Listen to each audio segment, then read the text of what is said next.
नमस्कार, आदाब, सत श्री अकाल, जय भीम, जोहार। मेरा नाम है नवीन कुमार। मेरे पीछे जो चार चेहरे देख रहे हैं आप, वो दरअसल पत्रकारिता के चार कलंकों के चेहरे हैं। दंगाई सोच के चार चिंटुओं के चेहरे हैं। राष्ट्रवाद के चार रंगा सियारों के चेहरे हैं। पत्रकारिता के पापी पप्पुओं के चेहरे हैं। और यह बात कोई मैं नहीं बोल रहा हूं, इन्हीं के चैनलों की संस्था news broadcasting and digital standard authority यानी एनबीडीएसए का फैसला है इनके चैनलों की करतूतों पर। एनबीडीएसए की टिप्पणी का सीधा मतलब यह है कि ये जिन चैनलों में काम करते हैं वह दरअसल मुसलमानों के खिलाफ अंधे अभियान में पत्रकारिता के लिए कलंक बन चुके हैं। आज तक वाले तो इस कलंक का भी प्रोमो बनाकर चला सकते हैं कि देखो देखो हम कितने बड़े कांडी हैं। तो चलिए कलंक कथा के इस कुनबे की कारगुजारियों को सिलसिलेवार तरीके से समझते हैं। हिमांशु दीक्षित पहला चेहरा, कलंक की कोठरी में यह नया सितारा उभरा है। आप यूं कह सकते हैं कि कलंक सम्राटों के बीच अभी पिद्दी की तरह है, लेकिन अब यह भी इतरा सकता है। टाइम्स ऑफ इंडिया ग्रुप के हिंदी चैनल टाइम्स नाउ नव भारत का पप्पू है, माफ कीजिएगा एंकर है। और दूसरे वाले को तो जानते ही होंगे, टीवी पत्रकारिता का कलंक सम्राट, वो बदनुमा धब्बा जिस पर सदियां शर्मिंदा होंगी, लेकिन आज तक के मालिकों और संपादकों का सबसे प्यारा लल्ला है ये। तिहाड़ी पत्रकारिता में पीएचडी, अपनी रिपोर्ट से बीच सड़क पर एक शिक्षिका के कपड़े उतरवा लेने का हुनर अगर टीवी में किसी के पास है तो आज तक के मालिकों संपादकों के इसी लल्ले के पास है। और तीसरे वाले का नाम तो जानते ही होंगे, अमन चोपड़ा, अंबानी के चैनल नेटवर्क 18 का पप्पू है ये। मुसलमान के नाम पर ऐसे बिदकता है जैसे लाल चींटी ने चिकोटी काट ली हो। और चौथे वाले साहब को कौन नहीं जानता, सुधीर चौधरी के साथ मूर्खता, नफरत, गंदगी और कीचड़ में लोटने का तगड़ा वाला कंपटीशन चलता है इनका।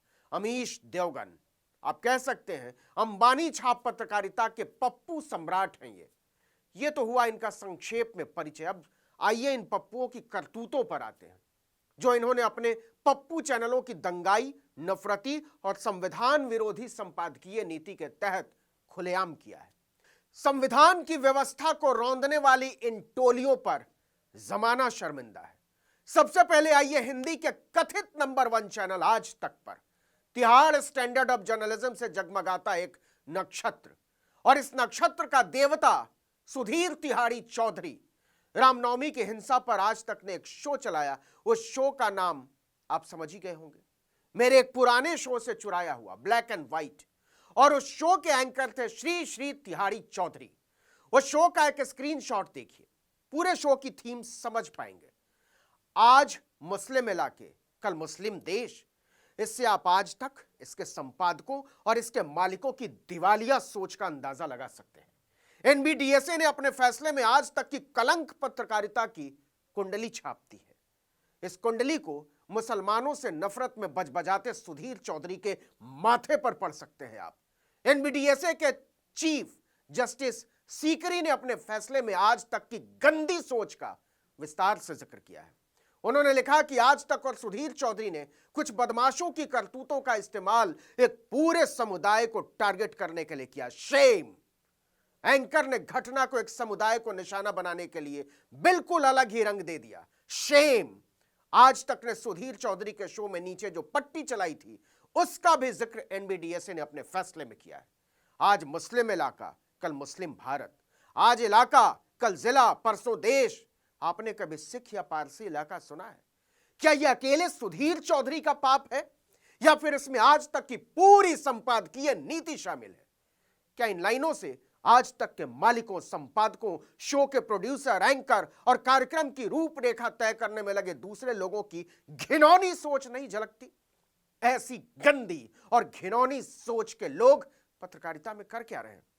ऐसे लोगों के साथ आज तक वाले मीडिया स्कूल के साथ ही दंगे फसाद की यूनिवर्सिटी भी खोल सकते हैं। सुधीर चौधरी जैसी दंगाई सोच का आदमी इसका अच्छा वाइस चांसलर हो सकता है। पुरी साहब, शर्म आती है आज तक की सामूहिक संपादकीय नीति पर। सुधीर चौधरी जैसे चंपुओं के अकेले का काम नहीं है ये।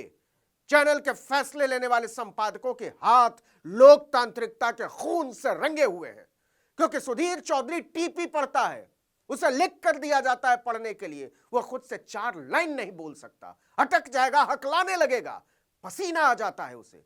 इसीलिए उसे लाइव शो से अक्सर दूर रखा जाता है। जस्टिस सीकरी ने तिहाड़ी सुधीर चौधरी से शो में बुलवाई गई कुछ लाइनों का जिक्र किया है अपने फैसले में। गौर से सुनिएगा। उसने कहा था, हमें लगता है कि आज इतिहास खुद को दोहरा रहा है। ओह, सुधीर चौधरी ने इतिहास कब पढ़ लिया? इस मामले में पैदल है ये आदमी, ऊपरी तल्ला साफ है इसका। इसको तो यह भी नहीं पता कि गांधी दक्षिण अफ्रीका से भारत कब आए थे। खैर, इसने बोला था, हमें लगता है कि आज इतिहास खुद को दोहरा रहा है। जरा गौर से सुनिएगा। इसलिए आप जिन खबरों को मामूली से हिंसक घटनाओं की खबर समझ रहे हैं, असल में हमारे देश की जब परिस्थितियों में जाएंगे तो ये खबरें आपको उस रूप में नजर आएंगी। जस्टिस सीकरी ने लिखा कि आज तक का एंकर सरासर बकवास कर रहा था, इसका कोई आधार ही नहीं था। शेम ऑन आज तक ने धार्मिक और नस्लीय कार्यक्रमों के लिए बनाई गई आचार संहिता को कुचल कर रख दिया। जस्टिस सीकरी ने लिखा, हम आदेश देते हैं कि फौरन इस कार्यक्रम के वीडियो को हर जगह से आज तक हटाए और हटाने के बाद हमें लिखित में बताए।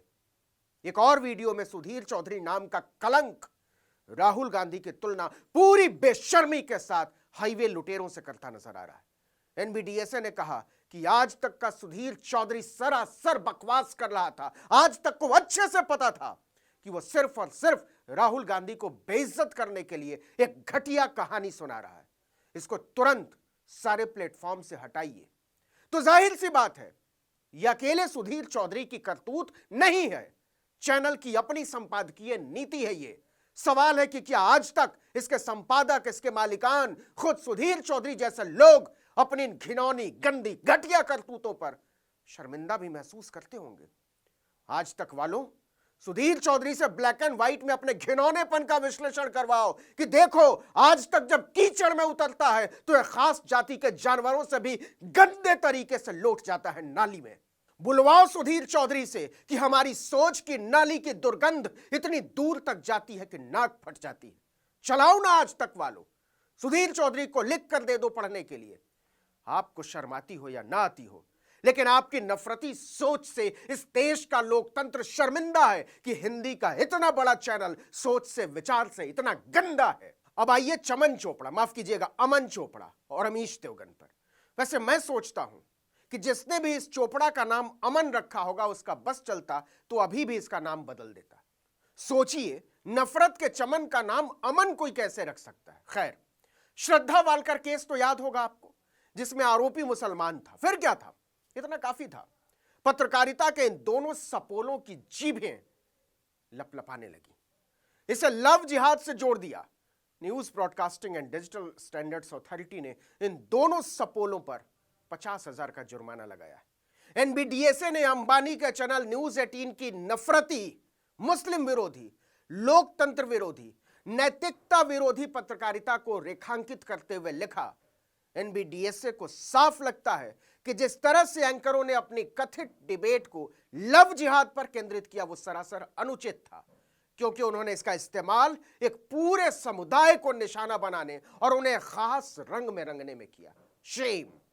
बजाय हत्या और हिंसा के लिए कुछ बदमाशों पर आरोप लगाने के, शो के दौरान एंकरों के बार बार दोहराए गए बयानों, श्रद्धा वालकर केस को लव जिहाद से जोड़ने और हैशटैग लव जिहाद फाइल्स चलाने से बिल्कुल साफ है कि यह खास समुदाय को निशाना बनाया गया। एनबीडीएसए ने बाकायदा नीचे चलाई गई पट्टियों का जिक्र किया है, जो टीवी 18 के संपादकों ने अपने पप्पुओं के शो में नीचे चलवाई। मैं केवल एनबीडीएसए के फैसले में लिखे गए शब्दों का जिक्र कर रहा हूं, हूबहू। 35 टुकड़ों वाला जल्लाद नहीं होता लव जिहाद? Question mark. लव जिहाद से कैसे बचेंगी बेटियां? Question mark. लव का दिखावा, जिहाद के लिए छलावा, आफ्ताब, शाहरुख, सूफियान, सबका जिहादी प्लान। पप्पू एंकर ने कहा कि यहां तो वन वे ट्रैफिक चल रहा है, सारी मरने वाली बेटियां हिंदू। एनबीडीएसए ने चंपू चोपड़ा और पप्पू देवगन की तारीफ में लिखा कि आपने तो एंकरों के लिए बनाई गई नैतिकता की पोथी की चिंदी उड़ाकर रख दी। इसके लिए हम चैनल और खासकर एंकरों की भर्त्सना करते हैं, उन्हें चेतावनी देते हैं। आपको बता दें कि एनबीडीएसए के चेयरमैन सुप्रीम कोर्ट के पूर्व जज जस्टिस ए के सीकरी हैं। वो नेशनल लीगल सर्विसेज अथॉरिटी के भी कार्यकारी अध्यक्ष हैं। उन्होंने टीवी पत्रकारिता के कलंकों पर टिप्पणी करते हुए लिखा कि लव जिहाद शब्द का उपयोग बेहद सावधानी से करना चाहिए। इसका गैर जिम्मेदाराना प्रयोग देश के सेकुलर ढांचे को चरमरा सकता है। इसके साथ ही हम टीवी 18 पर 50,000 रुपए का जुर्माना लगाते हैं और इन कार्यक्रमों के प्रसारण और इसके हाइपरलिंक्स को यूट्यूब, वेबसाइट और हर उस जगह से फौरन हटाने का आदेश देते हैं जहां यह मौजूद हो सकता है। ऐसा करने के बाद 7 दिन के भीतर एनबीडीएसए को लिखित में बताइए कि आपने हमारे आदेश का पालन कर दिया है। तो सुधीर चौधरी बार बार आज तक इंडिया टुडे ग्रुप के नाक कटा रहा है। अमीश देवगन और अमन चोपड़ा बार बार न्यूज 18 की नाक कटा रहा है। सुशांत सिन्हा, हिमांशु दीक्षित जैसे चिंटू बार बार टाइम्स ऑफ इंडिया ग्रुप और नवभारत के नाक कटा रहे हैं। लेकिन क्या अद्भुत बात है कि कटी हुई नाकों वाली रंगे सियारों की ये जमातें अपने नंगेपन को पूरी ढिठाई से राष्ट्रवाद साबित करने में जुटी हुई है। इस वीडियो में इतना ही। आर्टिकल 19 इंडिया को यूट्यूब पर सब्सक्राइब कीजिए। हमारा ट्विटर हैंडल है आर्टिकल 19 इंडिया और मेरा ट्विटर हैंडल है नवीन जर्नलिस्ट। आप मुझे भी फॉलो कर सकते हैं। नमस्कार।